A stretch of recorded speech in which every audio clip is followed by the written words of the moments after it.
Japan को पछाड़ चौथा देश बना भारत। पहली बार मेक इन इंडिया का कमाल। युद्धपोत के इंजन के लिए भारत ने स्वदेशी तौर पर रचा इतिहास। वहीं रूस संग पीएम मोदी की दोस्ती इतनी कमजोर नहीं। अमेरिका पाकिस्तान रिश्ते पर भारत का हमला।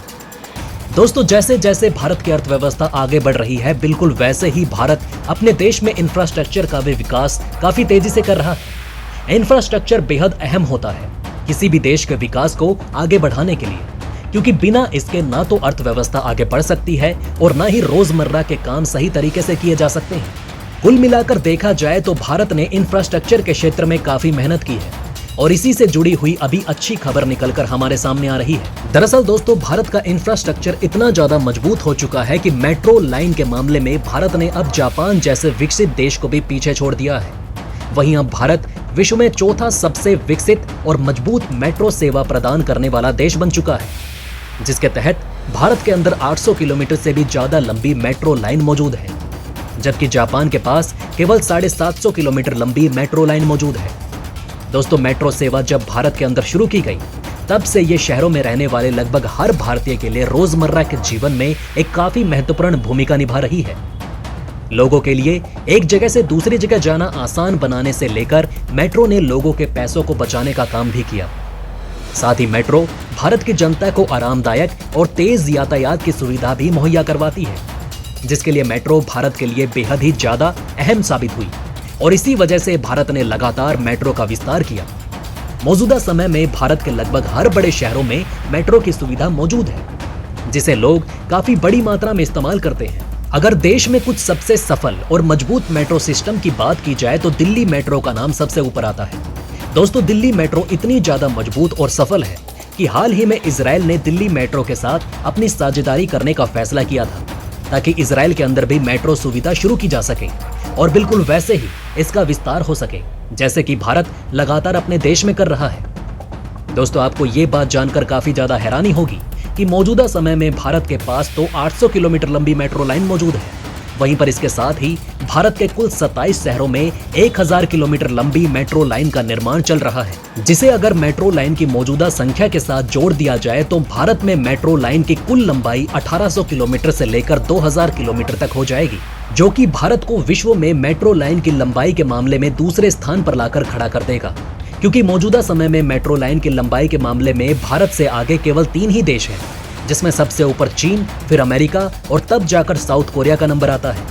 ऐसे में साउथ कोरिया के पास 900 किलोमीटर लंबी मेट्रो लाइन है, जबकि अमेरिका के पास 1300 किलोमीटर लंबी लाइन है, जिसकी तुलना अगर भारत से की जाए तो भारत के पास अगले कुछ सालों में 1800 से लेकर 2000 किलोमीटर लंबी मेट्रो लाइन मौजूद होगी, जो कि भारत को मेट्रो लाइन की लंबाई के मामले में वैश्विक स्तर पर दूसरे स्थान पर लाकर खड़ा कर देगा।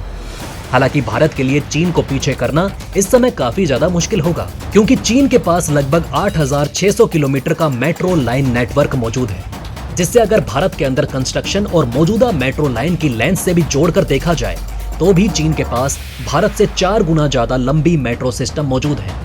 हालांकि दोस्तों, इस बात से इनकार नहीं किया जा सकता कि मेट्रो सिस्टम को विकसित और विस्तार करने के मामले में भारत विश्व में सबसे तेजी से काम कर रहा है। ऐसे में जिस तरीके से भारत की अर्थव्यवस्था और इंफ्रास्ट्रक्चर लगातार विकास कर रहे हैं, बहुत ही जल्द भारत मेट्रो लाइन के मामले में विश्व में सबसे बड़ा और मजबूत देश बनकर सामने आ सकता है। बहरहाल दोस्तों, बढ़ते हैं हमारी दूसरी खबर की तरफ। तो दोस्तों, अब भारत अपनी नौसेना को और ज्यादा आत्मनिर्भर बनाने के लिए एक काफी बड़ा कदम उठाने जा रहा है। दरअसल भारत ने अब स्वदेशी रूप से 1.25 मेगावाट की क्षमता वाले गैस टरबाइन जनरेटर को बनाने के लिए टेंडर की शुरुआत कर दी है, जिसे भारत के अंदर ही स्वदेशी रूप में बनाया जाएगा। ये भारत की मौजूदा युद्धपोत और भविष्य में आने वाले युद्धपोत को ऊर्जा प्रदान करेंगे।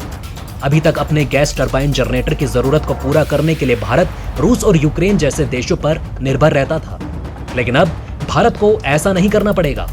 भारत के अंदर 15 ऐसी प्राइवेट कंपनियां मौजूद हैं जो कि इस जटिल गैस टरबाइन जनरेटर को भारत के अंदर स्वदेशी रूप से बना सकती हैं। अगर भारत इसे सफलतापूर्वक स्वदेशी रूप से विकसित कर लेता है तो भारत के लिए रक्षा क्षेत्र में आत्मनिर्भरता को हासिल करना एक काफी बड़ा कदम होगा। वहीं पर इसके साथ ही इस तरीके के गैस टरबाइन जनरेटर की जरूरत अंतर्राष्ट्रीय बाजार में भी काफी ज्यादा रहती है और भारत इनका निर्यात करके भी काफी मुनाफा कमा सकता है। कुल मिलाकर देखा जाए तो इन गैस टरबाइन इंजन को स्वदेशी रूप से बनाने के लिए आखिरकार भारत ने शुरुआत कर दी है। वहीं पर बहुत ही जल्द भारत इस क्षमता में भी महारत हासिल कर लेगा, जिसके बाद भारत को ऐसे गैस टरबाइन इंजन के लिए विदेशों पर निर्भर नहीं रहना पड़ेगा और हमारी नौसेना के युद्धपोत और जल्दी तैयार हो सकेंगे। तो दोस्तों, भारत के स्वदेशी तौर पर गैस टरबाइन इंजन को युद्धपोत के लिए विकसित करने पर आपका क्या विचार है, हमें कमेंट करके जरूर बताएं। चलिए दोस्तों, अब बढ़ते हैं हमारी तीसरी खबर की तरफ। दोस्तों, अमेरिका चाहता है कि भारत रूस के खिलाफ उसका साथ दे और पुतिन से रिश्ता तोड़ ले, जबकि यह अमेरिका समय पाते ही भारत को धोखा देने से बाज नहीं आता। रूस और भारत की दोस्ती बेहद ही गहरी और पुरानी है। अमेरिका भारत संग जो मजबूत रिश्तों की बात कर रहा था, वो सिर्फ ढकोसला था। उसका मकसद था सिर्फ रूस के खिलाफ भारत को भौंकलाने का, लेकिन भारत को अच्छे से पता था कि उसे क्या करना है और क्या नहीं। यही अमेरिका भारत में आतंकवाद फैलाने वाले पाकिस्तान के साथ फिर से रिश्तों में सुधार करने पर जोर दे रहा है।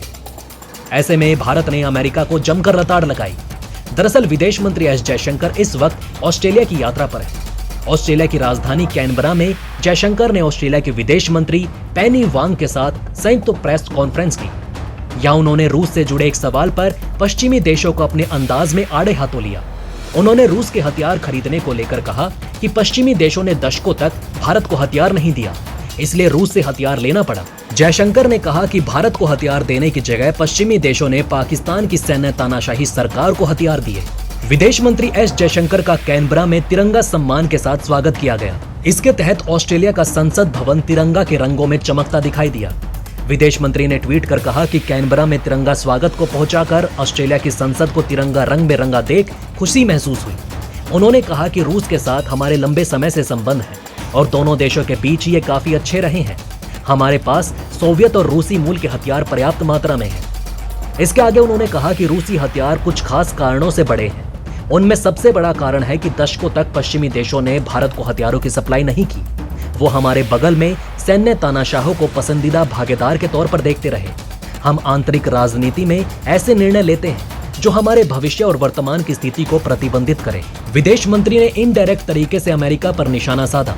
कनाडा में खालिस्तान के मुद्दे पर भी बोलते हुए विदेश मंत्री ने कहा कि हमने समय समय पर यह मामला कनाडा की सरकार के सामने रखा।